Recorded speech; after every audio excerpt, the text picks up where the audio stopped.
Hey girl, hey, welcome back to my channel. It's your girl Misha. Thank you guys for joining me yet again for another review. We are back with a brand new review for Put a Ring on It, Season 4, Episode 8. If you are new here, then welcome. I give lighthearted reviews with a little bit of laughter and a little bit of shade and a whole lot of detail. If you're back for a second or third time, then welcome back. Y'all, please don't hesitate to like, comment, and subscribe to the channel. Share with a friend. Hit that notification bell so that you will be updated each and every time I upload a video. Now, y'all, let's get into it if we gonna get into it. When the episode first opens up, Dr. Stacy is still asking Ricky for a feeling. He says, I felt a little bit concerned. Ricky, you need to be real. This is what I've noticed about Ricky throughout this episode. A little later on in the episode, Dr. Stacy gives him a tool that he can use when Catherine doesn't want to talk about something in the moment because she's a little bit too heated. He obliged, even though he didn't feel that way. I think he's a bit intimidated by Dr. Stacy, and so he just says whatever and just goes with the flow. She's like, no, you need to feel. No, you need to feel. This is for you to feel. Then all of a sudden he's like, I was a little bit concerned. No, what you said at first is how you felt. I'm just being honest. I didn't feel anything. That is the truth, not this. I've noticed that Ricky can be a bit of a people pleaser. He has a little bit of an intimidation when it comes to strong women because Catherine, although we think she's just being, run over child and she at home being the help, actually, she has quite a strong personality, and we're going to learn that in this episode. And I feel like Ricky, although he got his stuff to him as well, okay?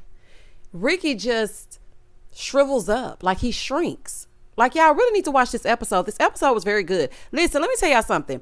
I know people don't think this season is good, but I actually really am enjoying this season. These couples are real. Once they got rid of the actors, honey, that was trying to get themselves a Golden Globe or an Emmy or whatever they get for the reality child, we were able to get to the real. These are three real couples. Catherine and Ricky, real couple. Jasmine and Zay, real couple. Jaisha and Joya, real couple. These are real couples, and I want y'all to watch it. But watch this review first. So, child, let's continue to get into it. That's just a side note. So he was like, I'm really trying to learn to express myself because I was just taught to keep my feelings to myself. So Catherine said yes to another date. Child, we knew she was going to go out with Marcus again. Ricky said no to Sheila, and I knew he would. After that date with them in the bowling alley, I could see his spark for Sheila start to fizzle out. Every time she took a bite of that chicken wing. No, I'm just kidding. I'm just kidding. Y'all know I cannot resist acting silly. But baby, once she took a bite of that chicken wing, he was done. Anywho, moving forward. On to Jaisha and Joya. Let's get on over here to JJ. Jaisha said that Brittany was just doing the most. She was team too much. She was twerking. It was just too much. And Joya was super annoyed with the fact that he was actually touching her hips and her waist, trying to stretch her out. And Jaisha decided no to a second date because he felt that she was trying to compete with Joya. And she was a little bit over the top. Yes, she was trying to win. And I'm happy that he saw through that.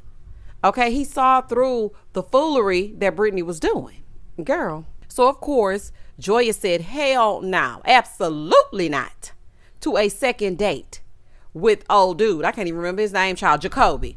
She said no to a second date with Jacoby because he does not respect single mothers, as you should. Now him and his herringbone chain can go on back down there to Country Wayne and them. Now on to Zay and Jasmine. So he's trying to downplay calling his date pretty, but Jasmine was really hurt by that. Like, she was legit upset. So she feels like that he would rather be anywhere else than with her. He wants to be at the status that he is right now, but he wants to be single. And Zay didn't want her feeling like that because he does care for her. Now, I could see in this moment that Zay actually does care for Jasmine. He just acts like, duh, all the time. Like, I'm going to need you to turn the light bulb on. Okay, go inside, pull the string, and cut the light on, honey. Ugh. So she passed on a second date, and Zay said no to a second date as well. Well, honey, we knew you was going to say no to a second date. You couldn't even pay attention. Do you even know the lady's name? You were too busy watching Jasmine and her date, so I knew that. You ain't even speak to her.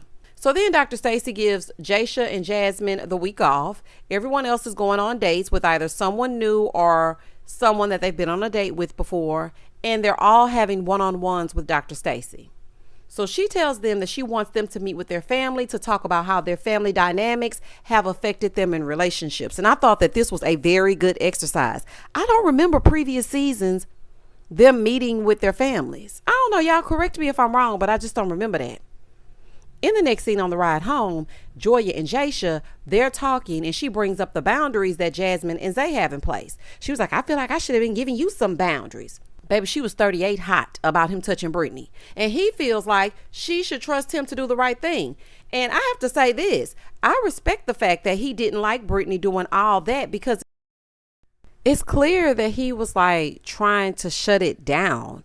So I really don't know what Jaisha was even mad about. Girl, you just mad because that date didn't work out with Jacoby. You went on that second date talking about y'all had some very thought-provoking conversation until he pulled a fool stunt, because I knew he was a fool to begin with when he came to the gym with a good old chain around his neck when y'all are about to engage in physical activity that does not involve your legs in the air.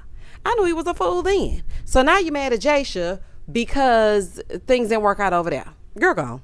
Moving forward. In the next scene, Jasmine invited over her mom and her brother Devontae, and she's telling them about seeing a therapist. So her mom was like, ooh, child, y'all sure need it. But then Jasmine was like, okay, but hers is a little different. She has us dating other people. So her mom feels like Jasmine can't have a good time when she's out with her friends because she's too busy worrying about what Zay is doing. But Jasmine is like, I mean, yeah, kind of. And her mom feels like she tries to control everything. But of course, Jasmine doesn't agree. So her brother was like, well, are you ready to get married? She's like, yeah, I'm tired of people playing with me. Like, I don't want to be played for a fool. And that promise ring was embarrassing. So then her mom is going to say, well, I mean, for you, that might not be a huge step, but for him, that was a very huge step. Mom, you're so pretty. You and Jasmine look just alike. I'm sorry. I respectfully disagree. Okay, a promise ring is to tide you over and simmer you on down. Okay, it's to keep you stuck, and it's for high schoolers. Okay, I had a promise ring in middle school and high school. Two of them. Two of them. That is not a huge step. It's crazy. At their age, he needs to come better than a promise ring. Like, she deserves more than that. I wouldn't dare look at my daughter and say, well, you know, a promise ring is good. Girl, that's a step. No, you need to step. What Martin used to tell Gina, get to stepping. Honey, get the hell out of here. You ain't got to go home, but you got to get the hell out of here. So Jasmine is like, you know what? At the end, it's either he going to put a ring on it or we're going to go our separate ways. So her mom said, well, you know, with your insecurities, you need to give him some room. Give him some time. Mom, you do realize that Jasmine is your daughter, right? Zay ain't your child. Okay, I don't understand what's going on, honey. It's giving just keep a piece of a man to have a man. It's giving old school advice that don't make no damn sense. That's what it's giving. I mean, because it sounded like it's all on Jasmine and Zay can do no wrong. That's what it sounded like to me. In this moment, that's what it sounded like to me. Now, she did say that Jasmine was valuable. So if he doesn't see it, it's going to be his loss. So I guess I'll take that. Over on the other side, Catherine is meeting with her dad and her grandmother. This scene was so sad. So her parents, she said, were teenagers. When they had her, they were in high school, and she didn't meet her dad until she was 14, and he went away to the military. And when her and Ricky got serious and got into a relationship, that's when she started to formulate a relationship with her dad. So they sit down, they're eating, they're talking. So her dad asks what made her do this, and she tells him that Ricky wanted to work on things before getting married, and she doesn't want to hold him accountable for things that happened in her past and things that happened in her childhood. Catherine tells her dad, listen, I do not feel like I ever got a chance to be a child. It's hard for me to even ask for things without feeling like I'm asking for too much. And then she started to cry. And you know what? That's when I had an epiphany. Catherine doesn't see her value. And she doesn't require much because she feels like she's asking for too much. That's why she just stays in the family home and shares a car. And I may be wrong, but you know, because I'm not a therapist and whatnot. I just play one here on the YouTube. But I really feel like that's what's going on. And I can understand that. I think maybe, though, Catherine, you need to focus on getting yourself together before trying to marry Ricky. And she said, you know, that in the confessional, you know, women that don't grow up with their dads, it affects their relationships, especially with a great man like Ricky. When she said that, I say what now? Let's not get crazy. With a great man, like, you know what, girl, that's your man, honey. Speak things as though they are. They probably edited it out. We didn't get to see it. Blame it on the producers, honey. Blame it on the goose. Got you feeling loose, honey. Blame it on the alcohol. Shout out to Jamie Foxx. If this is your great man, then it's your great man. It's just your great man, child. I don't have time. So her dad is asking about her mom. And so they started talking about the mama. And she was like, well, you know, Ernestine, Ricky don't like when Ernestine comes around. She feels like her mom never grasped being a mom because she was so young when she had her. And she does and says inappropriate things. Catherine said her mom doesn't know how to be a mom. And then she starts crying about their relationship. I feel so bad seeing Catherine cry. I really do. Because I really do like Catherine. And I want her to be happy and I want her to be whole. And I don't think marrying is the answer. I'm going to take it back to Atlanta because y'all know how I like to do. Catherine, I don't want you to marry. I'm going to have to take it back to Aunt Bertha and Aunt Nora in that dress shop with Candy and that red closure wig. Catherine, I do not want you to marry right now. I just don't want you to. I feel like you may need to do some healing, some counseling first to be ready for a great man that's going to appreciate you. Because childhood trauma, it ain't no joke. Now, I do appreciate you for letting us in because you being vulnerable and expressing that is going to help someone else. So I appreciate that. But I really want for you to be happy on the inside. You see how quickly you cried? That means you're not healed yet. I can see that in my own self. Like when I talk about certain things, I can tell that we need more better help. We need to go to the therapy session one more again because it's not all the way there yet. And that is okay. But I really don't think that this is the show for you. We should have maybe done Family or Fiance. Okay, and let Dr. Tracy get it together. Therefore, and thus and such, we can get a whole bunch of no's, and then we can see on the end of the screen that you're and Ricky went your separate ways, and you are now working on you. It's the wrong own show. That's what's going on. Catherine, we see each other. At the house, Catherine and Ricky are waiting for Dr. Stacy. Side note, Catherine, you look so pretty with curly hair. You really do. You look so pretty. I was like, look at her looking out to the pretty. So Dr. Stacy shows up. Hey, ma'am. So she sits down and gets right into it. So Catherine is like, I'm just so confused as to why you wanted to see us, and especially the way things ended. I was just confused. And Dr. Stacy tells them that she wanted to see them because of the way that Catherine blew up on Ricky, because she's never seen that side of her before. She said, I'm going to start calling you Smokey because you gave him all the smoke. She said in her upbringing, that other side protected her, and her mom was a lot. And she was a lot like she is when she turns into Smokey.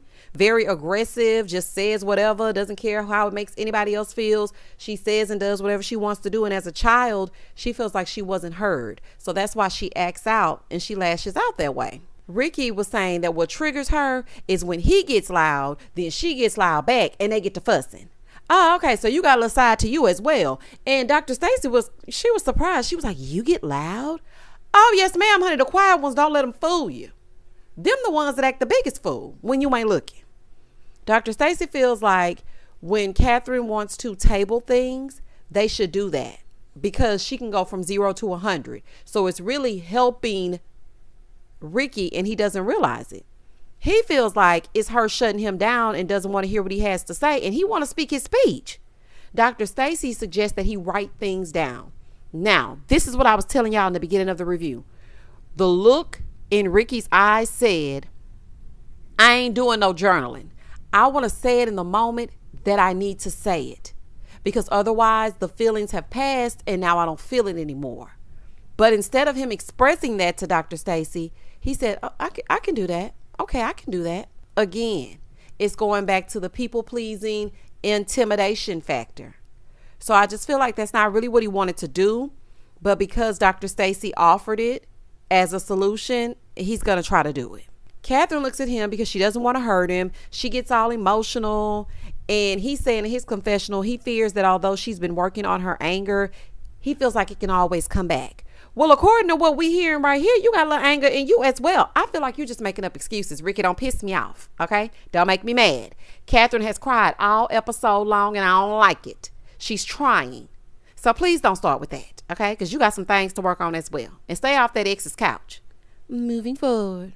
I feel like maybe Catherine has pent up frustration stemming from childhood and she basically had to raise herself. And with her relationships, she feels like when Ricky makes her feel abandoned or unloved, then she lashes out. A side note, Ricky, you deserve all the smoke. Okay, you deserve all the smoke, as she should. In the next scene, Joya goes on a new date with Luther. Honey, not Big Luther, but Little Luther. Luther from Indianapolis. He was handsome too. So they sit down, they start talking. Of course, Joya gonna point to that ring finger if she don't do nothing else. These two are finishing each other's sentences, ordering the same thing, ordering the same drinks. Honey, granted, it was only water. That's like the most ordered drink in America, but they still ordered the same thing nonetheless. They did. So they were talking, and I thought everything was fine. Everything was going well until I heard he was a Scorpio. Let me tell y'all something. This is my experience, honey. This is not for every Scorpio. Listen to me clearly, because I know somebody going to get down in the comments and be like, Misha, I am offended. I am a Scorpio. I'm not talking to you. I am talking about the man that I married. A Scorpio man will take you up and through there. Okay, now this is just my experience. He will take you over, under, around, and through there. Okay? Baby, I am still on a weekly therapy session because of a Scorpio man. Okay, now this is not everybody. I'm talking specifically about the one I married that will allow me to never date another Scorpio. Child, please. She's like, yeah, I heard Scorpios are very sexual. Because he was like, give it to me. Tell me what's the problem. Because she was looking kind of crazy. She said, yeah, I heard y'all are, sexual. He said, well, I mean, that's true. I try to hold off, but when I do it, it's a whole experience. Side note, baby. First of all, Luther is a handsome man. And Scorpio love making is unmatched, in my opinion. Baby, just like I said, they will take y'all up and through there. They will also take y'all up and through ecstasy. Okay, that's just a side note, baby. I see a second date in Luther's future. Okay, I really do. Because, I mean, he is right. It's an experience. It really is, honey. So Joya was intrigued. Now, see, Joya, this is why I'm going to have to get on you. Because you were having a full-on fit over Jaisha stretching with Brittany. But here you are bringing up sex. And he's giving you 50 Shades of Luther. And you eating it right on up. Along with this food you eating. That's not cool. Because if Jaisha was to do the same thing, you would be upset. So you can't do that and then want to, put boundaries in place when it comes to him. So as they're talking, they find out that they both like flamingos. They both were really feeling the date. There was a connection. There was chemistry. So it might be some, y'all. It might be some. The only thing is, I just wish that Joya would do what she is requiring of Jaisha. That's it. In the next scene, Zay is going on a date with Kenyatta. She's 31 from the ATL, and she wants a manly man. So her and Zay, they go into the restaurant. They sit down, a little Mexican restaurant. Looks good. Her and Zay sit down. They start talking. She's telling him about herself. She tells him that she's a flight attendant. And baby, he was so excited. He was very excited about that. He was like, yeah, because I want to be a pilot. Now I'm telling you right now, I would never, and I do mean never. Y'all hear me, on April 27th. Is it the 27th? No, baby, April 28th. I would never get on Zay's soul plane. It ain't happening. If I saw him in the cockpit, I'm getting off.